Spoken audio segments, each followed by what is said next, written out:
Olá, quinta-feira em que a gangorra Grenal funciona. Aliás, funcionou na quarta, mas a repercussão toda é nesta quinta-feira. Estou falando de Copa do Brasil, Diogo Botti, o Grêmio foi e o Internacional ficou. Márcio, já era perspectiva assim no caso, né? Tudo acabou se definindo ainda nas primeiras partidas, os confrontos de ida. Vamos falar um pouquinho do Grêmio que obteve a classificação para a decisão da Copa do Brasil. Depois de vários anos, aí o Tricolor vai novamente lutar por um título nacional. Curiosamente, o último que conquistou, lá em 2001. Então o Grêmio garantiu essa classificação jogando no Mineirão, onde fez 2-0. E em Porto Alegre soube administrar, teve um gol mal anulado, inclusive podia ter ganho a partida também do Cruzeiro. Mas realmente o Grêmio criou muitas chances, mas a partir de Porto Alegre ela não se refletiu muito o que foi no Belo Horizonte, né, onde o Grêmio teve o domínio, se impôs diante do Cruzeiro e fez o resultado que ele precisava. Voltando a Porto Alegre, aí, mais de 50 mil pessoas mais uma vez, o Tricolor administrou o resultado e está na grande decisão da Copa do Brasil contra o Atlético Mineiro. Que já pode, de repente, ganhando a Copa do Brasil, garantir um lugarzinho na Libertadores e esquecer dessa história de G. Mas é isso aí que vale, mas mais que a vaga, né, vale o título, né? Que tá vale fazendo, a taça. O que está fazendo com que os gremistas parece que ressurgiu o gremistismo, né? E você vê a Arena Tricolor, assim, a cada dia é lotação, né?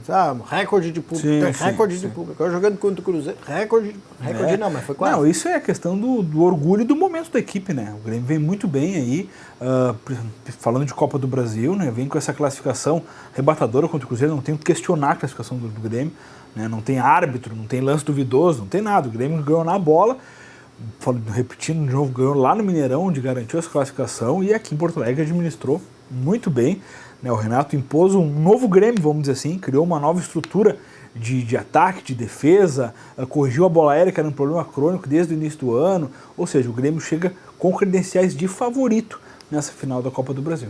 E a recepção dos gremistas quando o Sobis entrou em campo foi sensacional. Tipo, Sobis, né? O bichinho aquele, né? Sim, pejorativo. Espetacular. Essa é a rivalidade, né? Não adianta quando um jogador joga no outro time, né? E tem identidade com o Inter, né? O Sobis tem 2 Libertadores pelo Inter, né? Só. Né? Então, cria-se essa apatia aí, já é jogador que já fez gol em Grenal e tudo mais, então.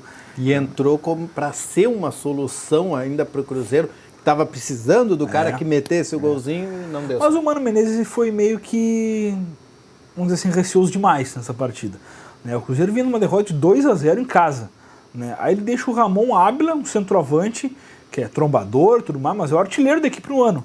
Aí o cara fica no banco, né? Então faltou um pouquinho de ousadia. De repente eu acho que o Mano Menezes, vamos dizer assim, respeitou demais o Grêmio. Não precisava tanto, pelo que o Cruzeiro precisava de resultado, né? Então o Cruzeiro pouco atacou, né? Foi um jogo muito burocrático, de meio de campo ali, mas realmente eu acho que o Cruzeiro podia ter um poder de fogo ainda maior para buscar essa classificação. Melhor para o Grêmio, que soube administrar em casa e conquistar a vaga. Ia ter que correr mais riscos o Mano Menezes não quis correr esse risco, acabou perdendo. No outro jogo, que teve também gaúcho e também mineiro, só que agora lá em Minas Gerais, o Atlético Mineiro, o Galo, levou melhor, apesar de ter tomado um sustinho, Diogo. Pois é, o Inter mais uma vez com o time. O Inter conseguiu o que queria, né? Desde a partida contra o Santos, desde a partida contra o Fortaleza ainda nas oitavas, né? Onde priorizou a questão do Campeonato Brasileiro, sempre entrou com um time misto ou até reserva na Copa do Brasil, e ontem finalmente conseguiu o que queria, que era estar fora, né? O Inter está eliminado, jogou com um time misto lá em Belo Horizonte, na Arena Independência, contra o Atlético, conseguiu reverter a vantagem do Galo, ou igualar, vamos dizer assim, ainda no primeiro tempo, né? Fez o 2-1 que havia perdido aqui no Beira-Rio, dentro do estádio do Galo, né? Mas aí na segunda etapa acabou pecando, aí o Lucas Prato mais uma vez fez mais um gol contra o Inter e acabou decretando esse empate que dá a vaga para o Atlético Mineiro também pelo que fez na primeira partida no Beira-Rio. O Inter caiu pelos seus erros, né? Assim como no Beira-Rio teve erros individuais do Alan Costa, do Fabinho, agora em Minas Gerais também teve erros aí individuais de marcação, do Hernando e tudo mais. O Inter acabou caindo aí. Talvez se tivesse colocado um pouco mais de, vamos dizer assim, envergadura no time, o Celso Roth. E outra coisa, né? O Celso Roth, quando viu que o Inter podia se classificar, Aí ele falou, não vai dar, vou ter que tirar os caras que estão jogando, tirou o Anderson, tirou o Ailon, né, vamos retrancar um pouquinho, botou o Ariel com um ritmo de jogo fantástico, né, o Ariel sobrando em campo, o Andrigo também com uma embocadura enorme, e tá aí, o Inter eliminado depois do empate, onde poderia ter sido muito mais feliz mesmo jogando na casa do adversário. E um detalhe, né? O Internacional, neste momento que estava ganhando e que depois o Celso acabou trocando tudo e fazendo essa lambança, ele iria para os pênaltis e ele precisaria dessa gente toda para chutar pênalti lá depois. E aí acabou tirando os caras e colocando outros que não estão com ritmo, né? Para jogar o que era uma decisão, né? Com certeza, a vontade do time do Atlético, o Inter, os jogadores reservas, tu olhava assim, o Anderson jogou muita bola, o próprio Ailon jogou muita bola, o Valdívia até agora não entendi porque que saiu, né? Ainda no intervalo, tá tudo bem, entrou o Sacha, mas o Sacha não conseguiu dar o que foi orientado a fazer, né? Então realmente o Inter perdeu uma qualidade que ele mesmo portou de início de jogo, e aí do nada, né? Ele falou que estavam muito cansados, exaustos, não sei o quê. Quem vê pensa que o Inter viajou para Tóquio para jogar essa partida, né? Desgaste do jogador. Mas realmente, o Inter acabou pecando pelos seus próprios erros dentro de campo, mas acima de tudo pelas mudanças escabrosas do técnico Celso Roth aí, que colocou um Inter que não deu para se entender. Depois dos 15, 20 minutos de jogo ali, o Inter se perdeu completamente, podia ter perdido a partida, né? Porque o Atlético Mineiro foi muito melhor dali para frente com as modificações. Nós estamos falando de Atlético Mineiro 2, Internacional também 2. Nós vamos ver esses gols agora.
Perfeito. Nós temos Grêmio e Atlético Mineiro na final da Copa do Brasil. Primeiro jogo em Minas Gerais. Primeiro jogo em Minas Gerais, decisão em Porto Alegre. Confirmado isso? Não sei, eu ouvi. Eu fui confirmar eu contigo, sorteio, mas acabou não confirmando ainda. Pode ser, né? Na verdade, a gente não vai confirmar agora, até que a gente lembrando do nosso programa, a gente grava um pouco antes, mas o sorteio foi feito realmente, vai ser feito nessa sexta-feira, né? A confirmação pela CBF. Mas se acontecer, vai ser a festa incrível aí. Se a gente está falando de recorde de público na arena, tu pode botar mais um asterisco aí, que vai ter mais um recorde nessa decisão de taça aí. Vai faltar lugar no estádio gremista, porque se a decisão realmente de levantamento de taça for dentro do estádio do Grêmio. Por outro lado, tem o Mineirão, onde o Atlético confirmou suas últimas grandes conquistas, as Libertadores, a própria Copa do Brasil em 2014. Apesar que 2014 era um clássico contra o Cruzeiro, né, então não tinha como ser diferente. Mas realmente vai ser um jogaço de bola, mas o Grêmio, pelo que jogou a primeira partida contra o Cruzeiro e pelo que o Atlético demonstrou nas duas partidas contra o Inter, o Grêmio tem totais condições de vencer esse confronto aí, de 180 minutos, e trazer esse título para o Rio Grande. Né, um Atlético Mineiro que se mostrou muito bom ofensivamente, com o Robinho, com o Lucas Prato, com o Otero, esse que é um achado, esse menino joga demais. Né, o Casares ficou no banco, também é outra opção ofensiva de muito boa qualidade. Tem o Luan também, que entrou como titular ontem, ou seja, o Atlético tem muito bom poder ofensivo. Por outro lado, lá atrás, sem o Leonardo Silva, que está lesionado, o time do Galo fica vulnerável. E tá aí, quem sabe, a chance do Grêmio sobressair sobre essa defesa do Galo, que tem o Eraso, de repente, vivendo um bom momento, mas se o Gabriel né, bota nós ali, né, pra cima do Gabriel, que dá certo. Então, o Grêmio tem totais condições aí com o Luan, com o Douglas, com esse mecanismo de jogo que criou o Renato para vencer essa Copa do Brasil e voltar a levantar uma taça depois de 15 anos. Ó, segundo o Globo Esporte, então vou botar aqui agora... Aí, corrige tudo, arruma tudo aí. Vou passar a culpa para os outros. Segundo o Globo Esporte, então, é dia 23 de novembro, é o jogo de ida, Atlético Mineiro e Grêmio. Então é lá. Aí o jogo de volta... Mas tia, isso aí está definido só pelos confrontos ali. Eu olhei isso ontem de noite, já estava assim. Não, o sorteio vai ser nessa sexta-feira pela manhã, que a CBF vai definir os mandos. Né? Vai ser por sorteio mesmo. Faz a diferença aí. Então amanhã a gente vai ficar sabendo aí se o Grêmio decide em casa ou decide fora e precisa fazer o resultado primeiro jogando na arena. Mas independente disso, com certeza o torcedor gremista vai apoiar e vai apoiar muito o tricolor. E o Grêmio está com muito mais vontade de conquistar esse título que o Atlético Mineiro. Então eu acho que chegou a hora... Precisando mais também, né? Precisando, essa questão de tudo que gira em torno desses anos aí, o Tricolor tá querendo mais essa taça e chegou a hora. É isso aí. Amanhã nós vamos falar, amanhã sexta-feira nós vamos falar sobre Grêmio e Sport, Campeonato Brasileiro. Grêmio, Sport e o Internacional vai pegar ninguém mais, ninguém menos do que o líder. Depois da babada da última rodada, que contra o Lanterna empatou, aqui no Beira-Rio vai ter que pegar o líder Palmeiras lá em São Paulo. Sódio. Só coisa boa, né? Um joguinho bom assim pra gente ver no final de semana. É isso aí. Nós vamos falar sobre isso. E um recado. Nós tínhamos falado que ia começar as aulas do Centro de Patinação Marcel Stirmer agora por esses dias, né? Na verdade, a data era hoje. Hoje é isso, quinta? Dia hoje. 3. Nos feriados a gente se confunde. Mas seria hoje, então. Mas aí, em função de questões burocráticas para aquisição do material, que vai servir lá para os alunos, os 40 alunos que foram selecionados. Então, as aulas vão começar só no dia 16 de novembro.